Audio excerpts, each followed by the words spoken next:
আল্লাহ তাআলা তার বান্দাদেরকে পরীক্ষা করার জন্য এই বিপদ দিয়ে থাকে, বিভিন্ন রোগ বেলায় দিয়ে থাকে, বিভিন্ন পরীক্ষা দিয়ে থাকে। আল্লাহ তাআলা পরীক্ষা করতে চান তার বান্দা কি এই বিপদের মধ্যে পড়ে, এই অসুস্থতার মধ্যে পড়ে তাকে স্মরণ করেছে কিনা, বান্দা কি ধৈর্যের পরিচয় দিচ্ছে কিনা, বান্দা কি অসুস্থ অবস্থায়, পেরেশানিত অবস্থায়, ঋণগ্রস্ত অবস্থায় তার জান মাল আল্লাহর রাস্তায় খরচ করতে রাজি আছে কিনা। আল্লাহ তাআলা বান্দাকে পরীক্ষা করতে চান সে খাঁটি ইমানদার কিনা নাকি অখাঁটি ইমানদার।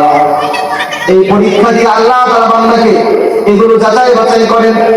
এটা আমার কথা নয় বন্ধুগণ, আল্লাহ তাআলা এই পবিত্র কোরআনে সূরাতুল বাকারার 155 আয়াত উল্লেখ করেন, وَلَنَبْلُوَنَّكُمْ بِشَيْءٍ مِّنَ الْخَوْفِ وَالْجُوعِ وَنَقْصٍ مِّنَ الْأَمْوَالِ وَالْأَنفُسِ وَالثَّمَرَاتِ وَبَشِّرِ الصَّابِرِينَ।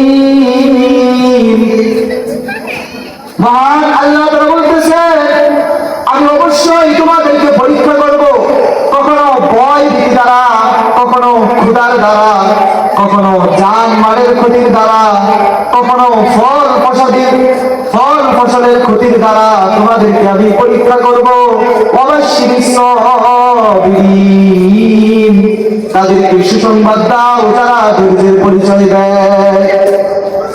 দেখুন আয়াতের মধ্যে আল্লাহ তাআলা বলতেছেন আমাদেরকে পরীক্ষা করবে, কখনো ক্ষুধা দিয়ে, কখনো রোগ দিয়ে, কখনো আমাদের ফসলের জমির ক্ষতির মাধ্যমে পরীক্ষা করবে। শেষে আবার বলতেছে এই পরীক্ষার ক্ষেত্রে যারা ধৈর্য ধারণ করবে, যারা সবর ইখতিয়ার করবে, এই পরীক্ষার মধ্যে পড়েও আল্লাহ তাআলাকে স্মরণ করবে, তাদের জন্য সুসংবাদ।